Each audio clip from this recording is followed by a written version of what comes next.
Lock your crawl space. In 2019, a young woman had just moved into the second floor of an apartment building. She noticed a tiny crawl space that connected all the apartments on the floor, but she wrote it off, citing, "Who'd be small enough to crawl through that?" One night, she walks into her living room, and out on the fire escape is a tiny woman desperately trying to yank open her locked windows. Terrified, she hides behind some furniture until the woman eventually leaves, at which point she runs into a room, grabs her phone, and calls the police. While waiting for the cops to arrive, she hears something above her and she looks up. One of the ceiling tiles had popped up, and the woman from the fire escape is staring down at her. She'd used the crawl space to get up there. The girl screams and the woman scurries away. It took 3 days for the police to finally get the woman out of the crawl space and bring her into custody. Turns out she was on some unknown. An Australian guy took 3 Snapchat videos of his exotic birds and put them on his story. 15 minutes later, his buddy texts him asking, "What was in the window behind you on that last one?" He pulls up the videos and sure enough, in the last one you can clearly see someone is pressed against the glass.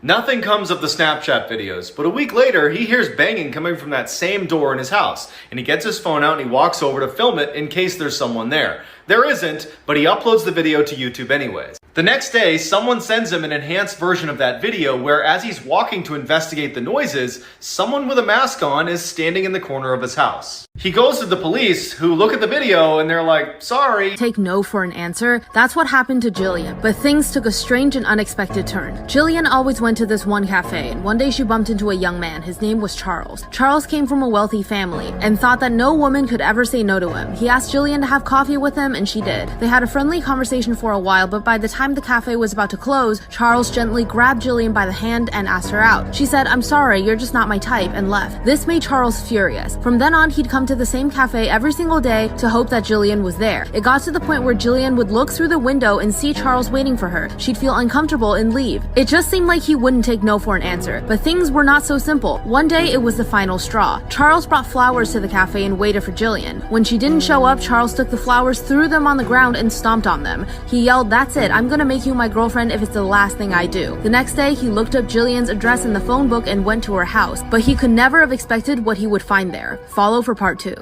Have you ever met someone who wouldn't take no for an answer? Charles became obsessed with Jillian after she blew him off at the cafe. Charles was the type of man who couldn't accept that anyone might reject him, so he found Jillian's address from the phone book and went to her house. He knocked on the door many times until he heard Jillian's voice say, "Charles, what the heck are you doing?" Charles replied, "I don't get why you wouldn't go out with me. We had such a great conversation in the cafe." Jillian replied, "I already told you, you're just not my type. But if you really want to know what my type is, I can show you." Then she opened the door. Charles stepped in. "You see that door at the end of the hallway? Go in there and you'll see the type of man I like."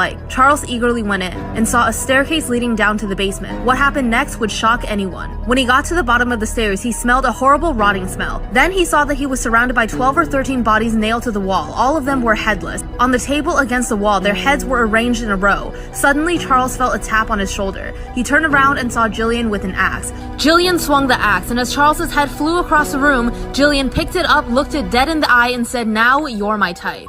In 2013, a mine explorer found this entrance to an abandoned mine and decided to go have a look around. He decides to film his experience and upload it to his YouTube channel, where he had uploaded hundreds of other videos of him exploring mines, but he never once references the paranormal or ghosts or anything like that until this video. As soon as he steps foot inside, he tells the camera that he has a really uneasy feeling about being there and wonders if he should even keep going, but he does.